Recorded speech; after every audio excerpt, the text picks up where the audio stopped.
मित्रों नमस्कार। कल मैं आप लोगों को कॉम्पिटेंट विटनेस के बारे में बतला रहा था और मैंने उससे संबंधित बहुत सारे एग्जाम्पल्स भी दिए थे, कुछ केस लॉ की भी चर्चा मैंने करी थी और मैंने वैल्यू ऑफ द विटनेस है उसकी भी चर्चा मैंने करी थी कल। आज मैं आप लोगों को उससे आगे कुछ बताने जा रहा हूँ, कॉम्पिटेंट विटनेस के बारे में ही बतलाने जा रहा हूँ, कौन कॉम्पिटेंट है कौन नहीं है, उसको आगे बढ़ाते हुए। जैसे सपोज करिए कोई केस आप करते हैं, कोर्ट में कोई केस आपने किया या फिर आप डिफेंस लॉयर हैं और कोई गवाह ऐसा है, या फिर आप प्रोसिक्यूशन के लॉयर हैं तो कोई गवाह ऐसा है जो कि मूक बधिर है, वह न सुन सकता है न बोल सकता, लेकिन वह देख सकता है और उसका सेंस भी है पूरा, वो इंसेन नहीं है। आप देखिएगा कि मूक बधिर भी बहुत सारे लोग रहते हैं, वो बहुत इंटेलिजेंट रहते हैं, तो क्या उसे गवाही के रूप में पेश किया जा सकता है? क्या वह कॉम्पिटेंट विटनेस माना जा सकता है?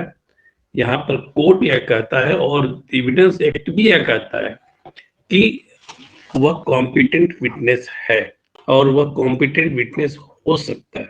Section 119 of the evidence act कहता है witness unable to communicate verbally, वह जो कम्युनिकेट नहीं कर सकता है वर्बली, वह भी कॉम्पिटेंट विटनेस है।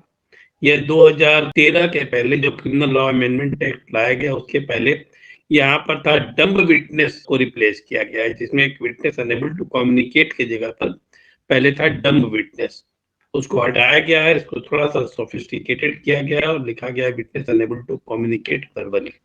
तब ऐसी स्थिति में उसकी गवाही कैसे हो सकती है? वह जो बोल नहीं सकता है, वह जो सुन नहीं सकता है, सुन नहीं सकता मैं अपनी तरफ से बोल रहा हूँ, प्रोविजन यहाँ पर वो नहीं कर रहा है, लेकिन वह दोनों चीजें यहाँ पर एप्लीकेबल होंगी। यदि वह बोल नहीं सकता है तो साइन लैंग्वेज के द्वारा वो अपनी चीजों को कम्युनिकेट करेगा, वो लिखकर कम्युनिकेट करेगा। यदि लिखने नहीं जानता है, वह इलिटरेट है, तो ऐसी स्थिति में उसे इंटरप्रेटर दिया जाएगा और स्पेशल एजुकेटर दिया जाएगा, जो कि उसकी चीजों को लिखकर वह साइन अपना देगा, उसको वह बताएगा। और वह यदि सुन भी नहीं सकता है तब उसे साइन लैंग्वेज के द्वारा ही क्वेश्चन पूछा जाएगा, इंटरप्रेटर के द्वारा। अब ये क्वेश्चन आपका होगा कि वकील तो इंटरप्रेटर नहीं हो सकता है, तो इंटरप्रेटर को क्या करता है? कोर्ट हायर करता है और तब उसकी बातों को सुना जाएगा, उससे साइन लैंग्वेज में पूछा जाएगा और यदि पढ़ लिख सकता है तो लिखकर उससे पूछा जाएगा, लिखकर उससे चीजों को उसको टेस्टिफाई किया जाएगा और ये पूरा वैलिड है। मेक इट ए पॉइंट, ये पूरा वैलिड है। लेकिन एक बात आप ध्यान रखिएगा, जब भी आप वकालत कर रहे हैं तो इन सारे चीजों की रिकॉर्डिंग होगी, ओपन कोर्ट में यह होगा और इसकी रिकॉर्डिंग होगी। यदि ऐसे कहते हैं कि नहीं मैं अपने चैम्बर में करूंगा तो वह एक्सेप्टेबल नहीं होना चाहिए, आपको यह प्रोविजन नहीं है। यह ओपन कोर्ट में होगा और उस सारे चीजों की रिकॉर्डिंग होगी और वह सारा चीज वीडियोग्राफी होगी, उसकी सारे चीजों की वीडियोग्राफी होगी, वीडियो रिकॉर्डिंग होगी, ऑडियो रिकॉर्डिंग नहीं होगी, क्योंकि ऑडियो रिकॉर्डिंग तो पता ही नहीं चलेगा। उसकी वीडियो रिकॉर्डिंग होगी जिससे कि उसकी टेस्टिमनी वैलिड हो, टेस्टिमनी को सही रूप में समझा और उसको इवेल्युएट किया जा सके। अब आगे बढ़ते हैं। अब यहाँ पर सिविल सूट में या फिर क्रिमिनल सूट में, क्रिमिनल सूट में कौन कॉम्पिटेंट विटनेस हो सकता है? यहाँ पर पार्टी की भी बात आ रही है और पार्टी के वाइफ की भी बात आ रही है। यहाँ पर जो कॉम्पिटेंट विटनेस कौन हो सकता है? मैं सिविल सूट की बात सबसे पहले करता हूँ। सिविल सूट में दो व्यक्ति होता है, एक तो प्लेंटिफ होता है और दूसरा जो होता है वह डिफेंडेंट होता है, और दोनों एक दूसरे के खिलाफ अपनी अपनी बातों को कोर्ट में पेश किए रहते हैं रिटर्न फॉर्म में। एक तो प्लीडिंग्स के रूप में जो दिया रहता है और दूसरा जो रहता है तो वह WS फाइल करता है, रिप्लाई फाइल करता है, रिटर्न स्टेटमेंट वो फाइल करता है। तो मतलब दोनों एक दूसरे पर आरोप तो लगा रहे हैं। तो यहाँ पर सेक्शन 120 ये कहता है कि दोनों पार्टी जो है वह सिविल सूट में कॉम्पिटेंट विटनेस है। यहाँ जो सिविल प्रोसीडिंग चल रहा है, in civil proceeding the parties to the suit are competent witness. Make it a point, जो सिविल प्रोसीडिंग चल रही है उसमें जो पार्टीज है, वो जो सूट जिसने फाइल किया है या जो डिफेंड कर रहा है, दोनों इसमें इंपॉर्टेंट विटनेस हैं और कॉम्पिटेंट विटनेस है। इंपॉर्टेंट विटनेस की तो बात मैं यहाँ पर बात करूंगा आपको कि कॉम्पिटेंट विटनेस मतलब ये दोनों एक दूसरे के खिलाफ गवाही दे सकते हैं और वह दोनों एक दूसरे के खिलाफ जो है एविडेंस को दे सकते हैं, मतलब कॉम्पिटेंट वहां पर वह विटनेस है। दूसरा, हस्बैंड एंड वाइफ। यहाँ पर जो मॉडर्न टाइम में ये देखा गया है कि हस्बैंड और वाइफ जो है वो एक दूसरे के प्रति बहुत बाइस्ड नहीं रहते हैं, अनलेस और अनटिल कि वे बेलिजरेंट हो, मतलब कि आपस में लड़ते रहते हो या आपस का डिफरेंसेस बहुत ज्यादा हो। तब यहाँ पर सिविल सूट में जो प्लेंटिफ है उसकी वाइफ ही कॉम्पिटेंट विटनेस हो सकती है, जो डिफेंडेंट है उसकी वाइफ भी कॉम्पिटेंट विटनेस हो सकती है। यहाँ पर एक चीज और है, यहाँ पर चूंकि वाइफ और हस्बैंड एक यूनिट के रूप में, इसको ध्यान दीजिएगा, हस्बैंड और वाइफ एक यूनिट के रूप में है, इसीलिए वाइफ को विटनेस बॉक्स में बुलाने के लिए किसी समन की आवश्यकता नहीं है और कोर्ट को नोटिस देने की आवश्यकता नहीं है। यहाँ पर जैसे ही उसको प्रोड्यूस किया जाएगा कोर्ट में, कोर्ट के लिए बाध्यकारी होगा कि वह उस पर परमिशन दे और उसके टेस्टिमनी को वह रिकॉर्ड करे। फिर मैं रिपीट कर रहा हूँ यहाँ पर, यदि मान लीजिए कि आप कोई केस लड़ रहे हैं, प्लेंटिफ की तरफ से लड़ रहे हैं या फिर आप डिफेंडेंट की तरफ से लड़ रहे हैं और दोनों की वाइफ को पता है कि इसमें मैटर क्या है, लेकिन सामान्यतः वाइफ को विटनेस के रूप में लोग नहीं खड़ा करते हैं। लेकिन जब केस जो है वह बहुत कॉम्प्लिकेटेड पोजीशन में पहुंच जाए, तब ऐसी स्थिति में क्या होगा, वाइफ को भी विटनेस बॉक्स में बुलाया जा सकता है और बुलाकर बिना किसी नोटिस के, बिना किसी कोर्ट के परमिशन के, प्रायर परमिशन के उसको कोर्ट में लाया जा सकता है। कोर्ट उसको परमिट करेगा, वहां पर कॉम्पिटेंट विटनेस के रूप में उसको ट्रीट करेगा। यदि मान लीजिए कि वाइफ और हस्बैंड जो है वो घर में अकेले रहते हैं और घर में किसी व्यक्ति ने डकैती कर दी, ठीक है ना, या ग्रुप ने डकैती कर दी, हस्बैंड को काफी पीटा गया या फिर डकैती को छोड़ दिया, डकैती में तो दोनों इन्वॉल्व है। यहाँ पर हस्बैंड को पीटा गया, किसी कोई दुश्मनी थी, हस्बैंड को पीटा गया और ओनली विटनेस जो है वह कौन है, वाइफ है। तो यहाँ पर यह नहीं कहा जा सकता है कि इंटरेस्टेड पार्टी है, यहाँ पर यह नहीं कहा जा सकता है कि यह जो है वह बायस्ड पार्टी है, इंटरेस्टेड पार्टी, यह नहीं कहा जा सकता, रिलेटेड पार्टी यह नहीं कहा जा सकता।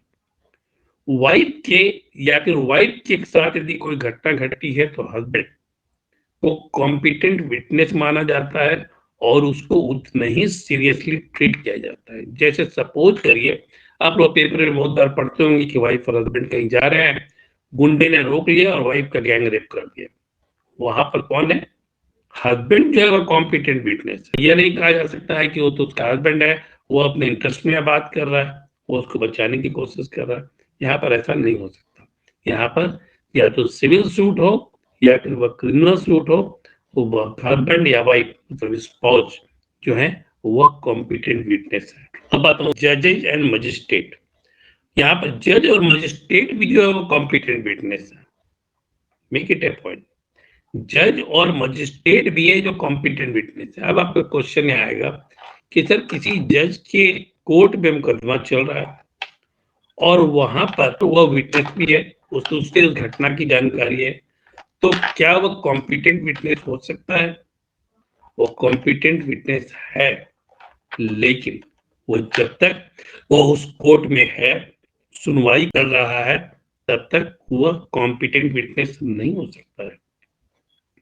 उसे उस जगह से हटकर या फिर उस केस को कहीं और ट्रांसफर कराकर दे दे कि मैं इस केस को नहीं सुनूंगा, मैं इस केस के बारे में काफी कुछ जानता हूं, इसीलिए बायस्ड ओपिनियन होगा, और तब उसके बाद यदि वो वॉलंटरली चाहे तब ऐसी स्थिति में वो ओथ लेकर दूसरे कोर्ट में जाकर वह गवाही दे सकता है और वह कॉम्पिटेंट विटनेस वहां पर माना जाता है, कॉम्पिटेंट विटनेस है as per the section 120 of the evidence act. वहां पर इस बात से इनकार नहीं किया जा सकता। अब जैसे यूपी में एक घटना घट गई, जज की कोर्ट में कोर्ट चल रहा था, गवाही चल रही थी किसी अभियुक्त की, वह अंडर ट्रायल जो प्रिजनर था उसकी गवाही चल रही थी, वहां पर अपोजिट गैंग के लोगों ने जाकर उसकी हत्या कर दी।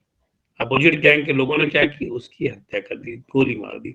आप लोग पेपर में पढ़े होंगे, शायद ये 2022 की घटना है, वहां पर सरेआम गोली मार दी। तो इस चीज को देख रहे हैं, लेकिन सुनवाई उन्हीं के कोर्ट में हो रही है, वो कॉम्पिटेंट विटनेस है, उन्होंने सारा चीज देखा है, लेकिन चूंकि उनके कोर्ट में सुनवाई हो रही है, इसीलिए वहां पर वो गवाही नहीं दे सकते।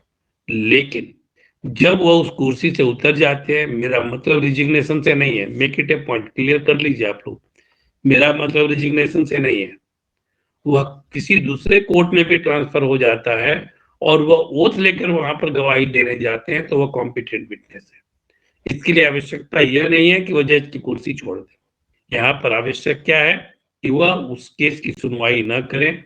और दूसरी बात है कि ओथ लेकर, जब दूसरे कोर्ट में ट्रांसफर हो गया है, तो ओथ लेकर वहां पर ओथ लेने के बाद उस पर अपनी गवाही दे, और गवाही भी उतना ही वैलिड होगी जितने की किसी और की गवाही होती है। ऐसा नहीं कि जज ने गवाही दे दिया कि तो उसको ज्यादा कुछ वेटेज मिलेगा, ऐसा नहीं है, ज्यादा वेटेज मिलेगा ऐसा नहीं है, वह कॉम्पिटेंट विटनेस है, यह जानना काफी है। अब इसी में जुडिशियल प्रिविलेज की भी बात कही गई है। हम अब जुडिशियल प्रिविलेज की बात करें। जुडिशियल प्रिविलेज क्या है? जैसे मान लीजिए कि आपने कोई केस फाइल किया और फाइल करने के बाद आप डिससेटिस्फाइड हैं उसके जजमेंट से, वहां पर कुछ जजमेंट ऐसा दिया गया या कुछ ऑर्डर ऐसा पास किया गया है जिसको कि चैलेंज नहीं किया जा सकता ऊपर के कोर्ट में। कुछ ऐसे बहुत सारे मामले होते हैं जो कि वह रिवीजन भी नहीं हो सकता है और अपील में भी हम नहीं जा सकते, लेकिन आपको पता है कि बायस जजमेंट है, तब ऐसी स्थिति में आप क्या करेंगे? यहाँ पर एक बात मैं आप लोग को बतला दूं कि जुडिशियल कंडक्ट मतलब जजेस का जो कंडक्ट है, और जब वो कुर्सी पर बैठे हुए हैं कोई निर्णय दे रहे हैं तो जुडिशियल कंडक्ट है, कोई प्रोसीडिंग चल रहा है तो वो जुडिशियल कंडक्ट है। तो जुडिशियल कंडक्ट के खिलाफ में, या फिर दूसरे शब्दों में कहें कि किसी भी जज या मजिस्ट्रेट को उनके कंडक्ट के खिलाफ में क्वेश्चन नहीं किया जा सकता, उन्होंने निर्णय सही दिया या गलत दिया। यदि निर्णय गलत दिया तो अपीलेबल है तो अपील में जाइए, यदि रिवीजन के लायक है तो रिवीजन में जाइए, और दोनों के लायक नहीं तो आप इसमें क्रिटिसाइज नहीं कर सकते हैं और क्वेश्चन नहीं खड़ा कर सकते। यहाँ पर यदि वह सपोज करिए कि किसी केस में वो कॉम्पिटेंट विटनेस है, लेकिन उस केस की सुनवाई जो है उसी कोर्ट में चल रही है। सेकंड एग्जाम्पल है, पहला तो है कि वहां पर से कुर्सी से हटकर वह जाकर अपना वॉलंटरली जाकर अपना टेस्टिमनी दे, वो कॉम्पिटेंट विटनेस है। अब कॉम्पिटेंट विटनेस किसको कहते हैं? जिसे कि चीजों का ज्ञान हो, जिसे कि फैक्ट्स का ज्ञान हो, वस्तुस्थिति का ज्ञान हो। अब जज के सामने कोई घटना घटी है, जज के सामने कोई घटना घटी है और वही जज जो है उस कोर्ट में फैसला देने के लिए बैठे हुए हैं, तो यहाँ पर तो वो कॉम्पिटेंट विटनेस है, लेकिन उनको यह बाध्य नहीं किया जा सकता है, वो ये कॉम्पेलेबल नहीं है कि उनको विटनेस बॉक्स में बुलाया जाए, या फिर ये कहा जाए कि आप इसको छोड़कर आइए और विटनेस बॉक्स में ट्रांसफर करिए और दूसरे किसी केस में ट्रांसफर करके आप इसमें गवाही दीजिए कि यू आर कॉम्पिटेंट विटनेस। ये उसको कॉम्पेल नहीं किया जा सकता।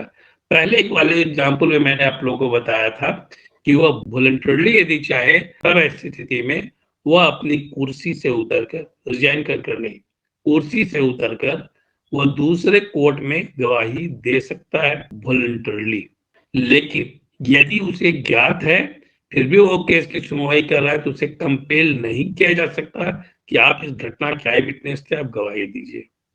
और उसके बाद यदि वह कोई निर्णय देता है तब भी वह उसको क्वेश्चन नहीं किया जा सकता, क्योंकि बहुत ही स्पष्ट तौर पर इसमें कह दिया गया है कि जुडिशियल कंडक्ट को जो है वह क्वेश्चन नहीं किया जा सकता। जुडिशियल डिस्क्रिशन का इस्तेमाल कर रहा है, जुडिशियल डिस्क्रिशन एंड पावर का इस्तेमाल कर रहा है, तब उसे क्वेश्चन नहीं किया जा सकता, वह उसे कॉम्पेल नहीं किया जा सकता कि आप इसमें गवाही दीजिए, आप अपनी टेस्टिमनी इसमें रिकॉर्ड कराइए, उसको इसके लिए बाध्य नहीं किया जा सकता।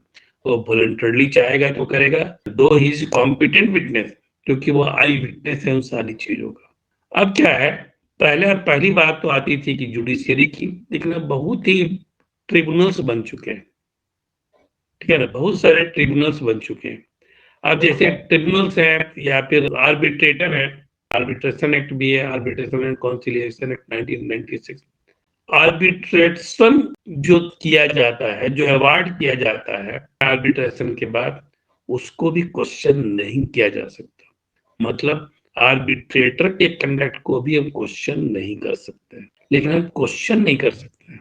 हम मिसकैरेज ऑफ जस्टिस की बात कर सकते हैं, लेकिन उसके नियत पर हम शक नहीं कर सकते। क्वेश्चन का मतलब है कि उनकी नियत पर शक करना, वो हम नहीं कर सकते, क्योंकि वहां पर जब जुडिशियल प्रोनाउंसमेंट की बात आती है तो वहां पर यह माना जाता है कि वही इनफैलिएबल है, वो क्वेश्चन नहीं किया जा सकता, वो त्रुटि रहित है, यह माना जाता है। और त्रुटियां यदि हैं तो आप पब्लिकली उसको क्रिटिसाइज नहीं कर सकते, आप जाइए और उसको बाध्य नहीं कर सकते कि आप ये सब चीज जानते थे फिर भी आपने ऐसा किया। आप अपील में जाइए, अपील में नहीं जा सकते हैं, इसमें रिविजनेबल नहीं है, तो फिर आपको चुप रहना है, आप इसमें इसको क्वेश्चन नहीं कर सकते। आर्बिट्रेटर के केस में भी ऐसा ही किया गया, और आर्बिट्रेटर को पहले इस सेक्शन के तहत यह इम्यूनिटी नहीं मिली हुई थी, एक जुडिशियल प्रोनाउंसमेंट के द्वारा यह इम्यूनिटी मिली है। ये कौन सा जजमेंट है जिससे इम्यूनिटी मिली इसे? ये 1978 में एक जजमेंट आया। अच्छा, 1996 का एक्ट है arbitration and conciliation act, make it a point, judgment 1978 का है। आर्बिट्रेशन पहले भी होता था, फॉर्मल एक्ट लाया गया 1996 में। आपको एक कंफ्यूजन हो सकता है कि सर 1978 की बात कर रहे हैं, लेकिन पहले भी आर्बिट्रेशन होता था, पहले भी मेडिएशन होता था, तो उसको भी इसमें कवर किया गया जुडिशियल प्रोनाउंसमेंट के द्वारा। Union of India versus Orient engineering and commercial company, ये 1978 में सुप्रीम कोर्ट का केसेस है, वॉल्यूम 1 में, 1978 के वॉल्यूम 1 में पेज नंबर 10 में ये इसको मेंशन किया गया। इसलिए उसको समन नहीं किया जा सकता कि उसने जो अवार्ड किया है वह गलत है, ऐसा समन उसको नहीं किया जा सकता। उसको विटनेस बॉक्स पे नहीं बुलाया जा सकता केस करके आपने गलत किया है। मतलब कि जो जुडिशियल कंडक्ट है वो जुडिशियल कंडक्ट तो है ही है जो इस सेक्शन में कह रहा है। इसके अलावा आर्बिट्रेटर को भी इम्यूनिटी मिली हुई है कि उसको भी क्वेश्चन नहीं किया जा सकता। लेकिन जुडिशियल कंडक्ट के अलावा कुछ एक्सेप्शंस भी है। एक्सेप्शंस क्या क्या है कि किसी भी जज के चीजों को क्वेश्चन किया जा सकता है, लेकिन कौन क्वेश्चन कर सकता है? किसी भी जज के कंडक्ट को क्वेश्चन किया जा सकता है, लेकिन वह क्वेश्चन कौन कर सकता है? जिसका वह सबऑर्डिनेट है, मतलब कि उसका सुपीरियर कोर्ट जो है वह उसको कर सकता है कि तुम इसमें गलती किए हो या सही किए हो, इसकी जानकारी तुम मुझे दो। मतलब कि उसे क्वेश्चन किया जा सकता है। दूसरा, ये क्वेश्चन किया जा सकता है कि कोई घटना जो उसके सामने घटी, ये क्वेश्चन किया जा सकता है। कौन करेगा? सुपीरियर कोर्ट करेगा।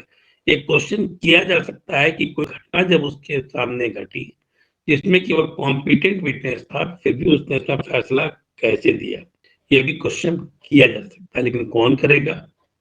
वो करेगा सुपीरियर कोर्ट। तीसरा, यदि वह कोई जज चाहे तो वॉलंटरली, जुडिशियल कंडक्ट की बात आती है तो वॉलंटरली जो है वह एक्सप्लेन कर सकता है चीजों को। वह जैसे मैंने आप लोगों को बताया कि वह कुर्सी छोड़ देगा, रिजाइन नहीं करेगा, टेम्पररी कुर्सी छोड़ देगा, और कुर्सी छोड़ने के बाद जो है वह दूसरे कोर्ट में जाकर वह अपनी टेस्टिमनी दे सकता है वॉलंटरली। ये 3 एक्सेप्शंस हैं। यहाँ पर जुडिशियल कंडक्ट पर क्वेश्चन किया जा सकता है या फिर वो उसका जवाब दे सकता है, वो अपने तरफ से भी इन सारी चीजों को कर सकता है। अब है कि प्रिविलेज कम्युनिकेशन क्या होता है? प्रिविलेज कम्युनिकेशन की जब हम बात करें तो क्या होता है? प्रिविलेज कम्युनिकेशन वैसे कम्युनिकेशन को कहते हैं जिसको कि डिस्क्लोज करने के लिए उसे बाध्य नहीं किया जा सकता। न तो कोई व्यक्ति बाध्य कर सकता है और न ही कोर्ट बाध्य कर सकता है। वैसा कम्युनिकेशन जिसको डिस्क्लोज करने के लिए न तो कोई व्यक्ति उससे बाध्य कर सकता है लीगली, इलीगली पीट पाट के करा दे तो बात अलग है। जैसे पुलिस 3rd डिग्री का इस्तेमाल करके कर देती है, उसकी बात मैं नहीं कर रहा हूँ, वो भी लीगल नहीं है, इलीगल है। तो लीगली जो प्रिविलेज कम्युनिकेशन है उसको डिस्क्लोज करने के लिए लीगली बाध्य नहीं किया जा सकता। इसको हम क्या कहते हैं? प्रिविलेज कम्युनिकेशन कहते हैं। दूसरी चीज है कि कुछ इंफॉर्मेशन ऐसा होता है या कुछ कम्युनिकेशन ऐसा होता है जिसकी जानकारी है और उसकी जानकारी होने के बाद वह डिस्क्लोज भी करना चाहता है, लेकिन उसे डिस्क्लोज नहीं करने दिया जा सकता। यह भी प्रिविलेज कम्युनिकेशन की श्रेणी में आता है। दो चीजें मैंने आप लोगों को बताई। एक है कि यदि किसी व्यक्ति के पास जानकारी है और तो लीगली कोई कम्युनिकेशन है जो दो लोगों के बीच में है, दो लोगों के बीच में कौन, इसकी भी चर्चा मैं करूंगा, तो लीगली उसे डिस्क्लोज करने के लिए बाध्य नहीं किया जा सकता। दूसरा, किसी व्यक्ति के पास जानकारी है और वो उसको डिस्क्लोज करना चाहता है, लेकिन अथॉरिटी उसको ऐसा नहीं करने देती है। दोनों चीजें जो है, दो एस्पेक्ट है, दोनों जो है वह क्या, प्रिविलेज कम्युनिकेशन है। अब यहाँ प्रिविलेज फ्रॉम डिस्क्लोजर, जो मैंने कहा कि जानकारी किसी व्यक्ति के पास है और वो डिस्क्लोज करना चाहता है, लेकिन उसे डिस्क्लोज नहीं करने दिया जा सकता। अब इसे दो पार्ट में हम कैसे बांटते हैं? प्रिविलेज कम्युनिकेशन की जब हम बात करते हैं तो प्रिविलेज फ्रॉम डिस्क्लोजर, पहला क्या है? प्रिविलेज फ्रॉम डिस्क्लोजर, मतलब कि हमें डिस्क्लोज करने के लिए बाध्य नहीं किया जा सकता। दूसरा, प्रोहिबिटेड फ्रॉम बीइंग डिस्क्लोज्ड, मतलब कि यदि कोई व्यक्ति डिस्क्लोज करना चाहता है तो उससे रोका जाता है। अब इसका एग्जांपल मैं देता हूँ, दूसरे वाले का एग्जांपल आप लोगों को मैं दे रहा हूँ, या फिर पहले का एग्जांपल सबसे पहले दे देता हूँ। यदि पति पत्नी के बीच में, पति पत्नी के अगला सेक्शन है लेकिन मैं उसको पहले एक्सप्लेन कर दे रहा हूँ। पति पत्नी के बीच में कोई कम्युनिकेशन हुआ, ये प्राइवेट कम्युनिकेशन है लेकिन सेंसिटिव कम्युनिकेशन है। वह किसी घटना की तरफ इशारा कर रहा है जो घटना घट चुकी है, उसमें वह उसका इंपॉर्टेंट कम्युनिकेशन है। लेकिन पति पत्नी के बीच में चूंकि एक कम्युनिकेशन है और पति पत्नी के बीच का जो कम्युनिकेशन होता है उसको प्रिविलेज फ्रॉम डिस्क्लोजर है। कोर्ट बाध्य नहीं कर सकता है कि वह उसे डिस्क्लोज करे कि उसके पति ने क्या कहा था। अब दूसरा एग्जांपल मैं आपको देता हूँ। पति पत्नी के बीच में कम्युनिकेशन है। सपोज करिए कि पति जेल में है या पत्नी जेल में है, दोनों में से कोई, यदि पति जेल में पत्नी मिलने गई, इन द मीन टाइम पति का इन्वेस्टिगेशन चल रहा है। इन्वेस्टिगेशन में क्या क्या प्रश्न पूछे जा रहे हैं, कुछ सेंसिटिव प्रश्न भी। तब ऐसी स्थिति में वह अपनी पत्नी को यदि कम्युनिकेट करता है इन सारी चीजों को, और पत्नी यदि चाहे कि उसे वह बाहर में कम्युनिकेट करे अपने फायदे के लिए, तो उसे उस चीज से रोका जाता है, उसे ऐसा नहीं करने दिया जाएगा। यहाँ पर क्या है? Prohibited from being disclosed. और मैं एक्सप्लेन आगे के पैरा में करूंगा। एक एग्जांपल मैं इसका फिर देना चाहूंगा। यदि कोई पॉलिसी मैटर है और उसको यदि डिस्क्लोज किया जाए तो देश के साथ बहुत ही हानि हो सकती है। ठीक है, पॉलिसी मैटर है और उसको यदि डिस्क्लोज हो जाए तो उसकी बहुत हानि हो सकती है, तब उसको रोका जाता है ऐसा करने से। उसको परमिट नहीं किया जाएगा कि वो उसको डिस्क्लोज करे। जैसे डिफेंस के बहुत सारे मुद्दे हैं, जैसे matters related to foreign affairs है। अभी मैं आप लोगों को बता दूं, एग्जांपल दे दूं, राफेल डील पर काफी हंगामा हुआ। अंदर क्या हुआ मुझे नहीं पता, लेकिन उसमें से एक जनरल ऐसा था जिसे कि काफी कुछ जानकारी थी। ऐसे जो डिफेंस का मामला है या फिर मिनिस्ट्री ऑफ डिफेंस में कुछ व्यक्ति ऐसे थे जिसे काफी कुछ जानकारी थी, और वह व्यक्ति का बहुत अच्छा संबंध अपोजिशन पार्टी के साथ था। अपोजिशन पार्टी वाले दबाव डाल रहे थे, आप लोगों ने न्यूज में भी काफी कुछ सुना होगा कि आप इस इंफॉर्मेशन को मुझे दीजिए, और इस इंफॉर्मेशन को देने के बाद उससे हम लोग प्राइम मिनिस्टर को कटघरे में खड़ा करेंगे। लेकिन चूंकि वह डिफेंस संबंधी जानकारी थी, राफेल डील जो कि डिफेंस से जुड़ा हुआ है उससे जानकारी थी, तो ऐसी स्थिति में उसे ऐसा नहीं करने दिया जा सकता। तो फिर मामला दूसरी तरफ टर्न कर जाएगा, देशद्रोह की तरफ टर्न कर जाएगा।